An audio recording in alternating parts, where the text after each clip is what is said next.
Imagine kicking off the season with a commanding lead, only to watch it slip away in a nail-biting thriller. That's the Patriots' wild ride against the Bengals. And trust me, you won't want to miss the twist that kept fans on the edge of their seats. In a grueling matchup at Cincinnati, Maye and the New England Patriots overcame an early 10-0 deficit to the Bengals, flipping the script in the second quarter with a Hunter Henry touchdown pass and a Marcus Jones interception return for a touchdown, commonly known as a pick six in football lingo, to snatch the lead and hold on for a hard-fought 26-20 victory. But here's where it gets controversial.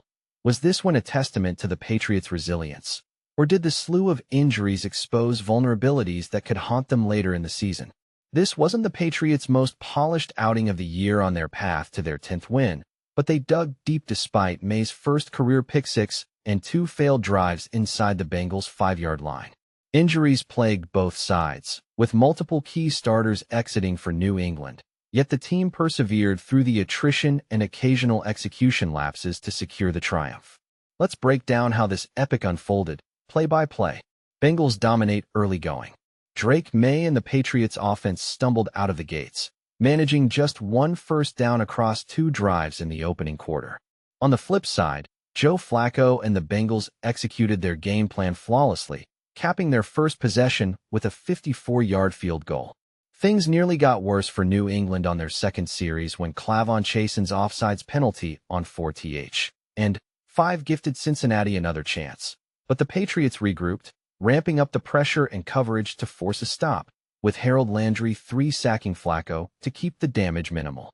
The Bengals led 3-0 heading into the second frame, and they weren't done yet. Maye's shaky moment turns costly. Maye struggled to find his groove early, and that uncertainty spilled into the second quarter when he fired a second down pass into a crowded seam that Bengals safety Geno Stone intercepted, racing it back for a touchdown. This marked Maye's first pick six of his career and ballooned the Bengals' advantage to 10-0. At that point, Maye was 3 of 7 for just 16 yards, with the interception derailing any early offensive rhythm for the Patriots. Running back Travion Henderson remained the primary ball carrier, showcasing his elusive moves even with Ramondre Stevenson back in the mix, but injuries mounted. For the second straight game, Jared Wilson and Morgan Moses exited, replaced by Ben Brown at left guard and Marcus Bryant at right tackle.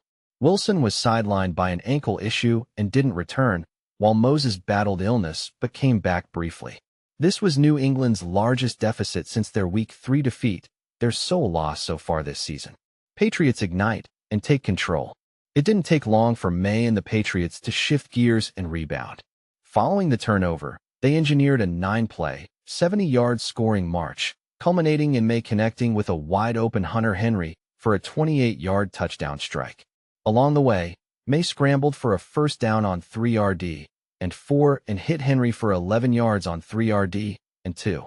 While some of his early passes sailed high, the touchdown reception exemplified Maye's signature skip-and-rip accuracy, signaling his return to form on the team's fourth drive. The defense capitalized on the energy surge, with Marcus Jones snagging a pick six from Flacco on the Bengals' next series. This was Jones' second career pick six, both against Cincinnati. His first came in 2022 off Joe Burrow. Flacco's late throw was perfectly timed for Jones, who stepped in front and strolled into the end zone unchallenged. Suddenly, New England led 14-10. They added a 41-yard field goal by Andy Borgales just before halftime to extend it to 17-10, though some defensive miscues prevented them from protecting that edge fully. Bengals claw back before intermission. After grabbing a 17-10 advantage, the Patriots escaped trouble on the kickoff when a Bengals holding call wiped out a 67-yard return that would have positioned Cincinnati at the New England 27. Instead, Flacco started from their own 18, needing just 2 plays to regain momentum, a 21-yard burst by Chase Brown and a 16-yard reception by T. Higgins. The Patriots' defense gave up too much room, halting New England's momentum shift. Evan McPherson nailed a 63-yard field goal to trim it to 17-13 at the break. This highlighted sloppy situational awareness from the Patriots, who have otherwise been masters of halftime efficiency this season. In a blink, 2 plays erased what felt like a surging lead for New England. Patriots stalled at the goal line. The Patriots' defense redeemed themselves with a 3-and-out on the Bengals' third-quarter opener. Maye and the offense seemed poised to respond, but he launched a 37-yard strike to Pop Douglas on 3-yard and 11 from the Patriots' 9, flipping field position dramatically. Douglas followed with a 14-yard end-around, and a pass interference penalty added 35 more yards, as Maye targeted Kayshon Boutte deep. Another interference call on 4th and goal from the 2 gifted more yardage, but an offensive pass interference on Mac Hollins negated a potential Hunter Henry score. A shovel pass quickly returned them to the 1-yard line, yet 2 running attempts into the end zone were thwarted by the Bengals' stout defense. New England also expended 2 timeouts in the red zone, failing to capitalize after 9 plays from inside the 5-yard line. And this is the part most people miss. Red zone efficiency has been a Patriots' strength, so these misses might raise eyebrows about their ability to finish drives. Injury toll rises.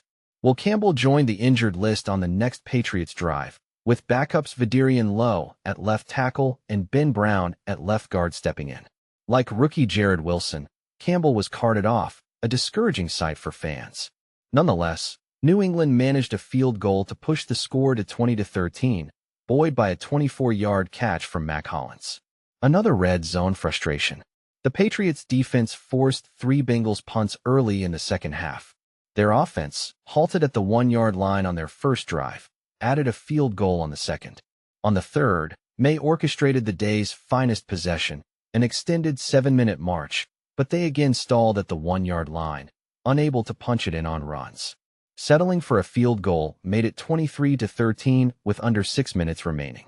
Hunter Henry amassed over 100 receiving yards and surpassed 40 receptions for the 5th consecutive season, tying the second-longest streak by a Patriots tight end, behind Ben Coates' 6. This drive was New England's longest of the game, yet relying on field goals instead of touchdowns left the Bengals a window for a rally. Bengals launch a fierce counterattack. The defense couldn't muster a 4th consecutive punt in the 4th quarter, as Flacco, with Jake Browning chiming in briefly, drove Cincinnati deep into Patriots territory. Injuries struck the Bengals too, sidelining Andre Iosivas and T. Higgins.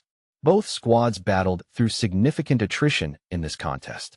But Flacco stayed composed, finding Mitch Tinsley for a 17-yard touchdown over Christian Gonzalez, narrowing the gap to 23-20 with 4:40 remaining. The scoring drive lasted a mere 1:15, pressuring Maye to either extend the lead or risk a Bengals tie via field goal or touchdown. Patriots seal the deal. Kyle Williams provided an immediate lift on the kickoff, advancing to the Patriots' 40 for solid field position. Facing 3-yard and 10, Stephon Diggs delivered another clutch catch, sustaining the drive and forcing Bengals timeouts. New England couldn't convert a second third down, opting for a 52-yard field goal by Andy Borgales to secure a 26-20 lead, with 1:51 left and 1 Bengals timeout remaining. Cincinnati's final push began at their 29, converting 2 fourth downs to reach midfield under a minute. A 19-yard pass advanced them to the New England 26, but they faced 4th and 10 after 2 passes defended by Carlton Davis. Marcus Jones clinched it with another pass defense, and New England knelt out the clock for the victory. Patriots stand at 10-2. This triumph lifts the Patriots to 10-2 for the 2025 season, extending their win streak to 9 and keeping them atop the AFC East.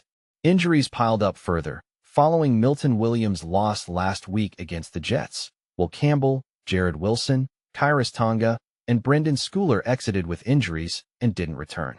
With 1 game before their bye, New England gets an extra week to recover before Monday Night Football against the Giants. This irregular schedule challenges head coach Mike Vrabel to balance routine changes with much-needed rest after a relentless stretch. The bye week is a welcome relief, but the Patriots' string of victories positions them strongly for the final 5 games, with the AFC's top seed and its accompanying bye still firmly in sight. What do you think? Is the Patriots' ability to win despite injuries a sign of true championship grit, or does it mask deeper issues that could flare up in the playoffs? And here's a controversial take. Could settling for field goals instead of touchdowns be a strategic blunder, or is it just smart play calling to avoid risks? Share your thoughts and opinions in the comments below.